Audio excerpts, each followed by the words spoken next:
Telangana assembly ఎన్నికల్లో BJP single డిజిట్కే పరిమితం కావడానికి కారణం ఏంటి? మరో 19 స్థానాల్లో గెలుపు అంచుల్లోకి వెళ్లి కూడా ఓటమి చవిచూడాల్సిన పరిస్థితి ఎందుకు ఏర్పడింది?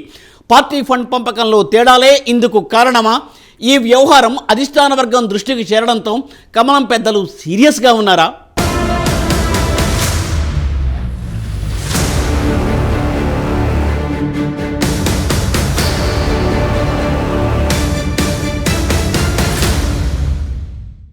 ప్రస్తుతం పార్లమెంటు ఎన్నికలు సమీపిస్తున్న తరుణంలో అన్ని పార్టీలు ఎలక్షన్స్ కు సిద్ధమవుతుంటే బీజేపీ మాత్రం అసెంబ్లీ ఎన్నికలకు సంబంధించిన లెక్కల అవకతవకలపై దృష్టి సారిస్తోంది.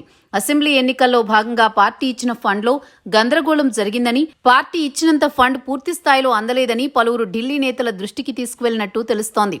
ఈ అంశాన్ని సీరియస్ గా తీసుకున్న అమిత్ షా ఓ షాడో టీంను తెలంగాణలో రంగంలోకి దింపినట్టు తెలుస్తోంది.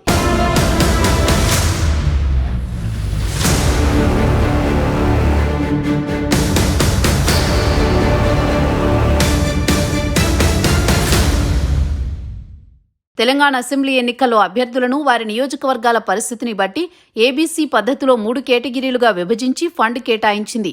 పలువురు నేతలు వెల్లడించారు. ఏ కేటగిరీ అంటే తప్పకుండా గెలిచేదిగా, బి అంటే కొంచెం ప్రయత్నిస్తే గెలిచేదిగా, సి అంటే పార్టీ పూర్తిస్థాయిలో ప్రయత్నిస్తే గెలుపు దిశగా వెళ్లే అవకాశం ఉందని పార్టీ విభజించుకున్నట్లు తెలిసింది.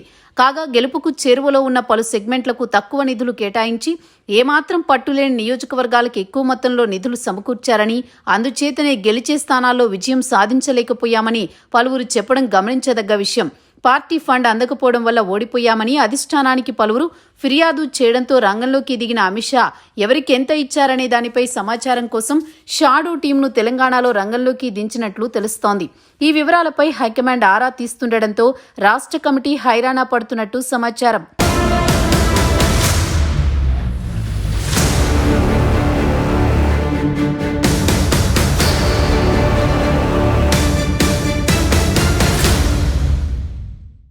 ఇటీవల జరిగిన అసెంబ్లీ ఎన్నికల్లో బీజేపీ 8 సెగ్మెంట్లలో గెలిచింది. 19 సెగ్మెంట్లలో 2వ స్థానంలో నిలిచింది.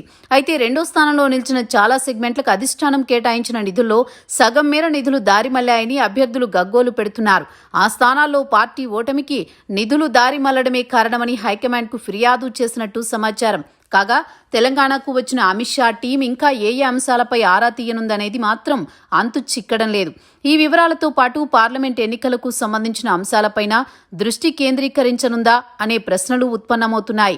ఇదిలా ఉండగా అసెంబ్లీ ఎన్నికలకు ముందు తాము ఎంత ఖర్చు పెట్టేందుకైనా సిద్ధమేనని చెప్పిన ఆశావహులు టికెట్ వచ్చాక మాత్రం ఇలాంటి ఫిర్యాదులు చేయడంపైన హైకమాండ్ దృష్టి సారిస్తున్నట్లు సమాచారం. అయితే రాష్ట్రం నుండి వచ్చిన పలువురు నేతల ఫిర్యాదుపై రంగంలోకి దిగిన అమిత్ షా టీం ఎలాంటి నివేదికను అధిష్టానానికి అందించనుందనేది ఆసక్తికరంగా మారింది. అలాగే దానిపై జాతీయ నాయకత్వం ఎలాంటి చర్యలు చేపడుతుందనేది సస్పెన్స్గా మారింది.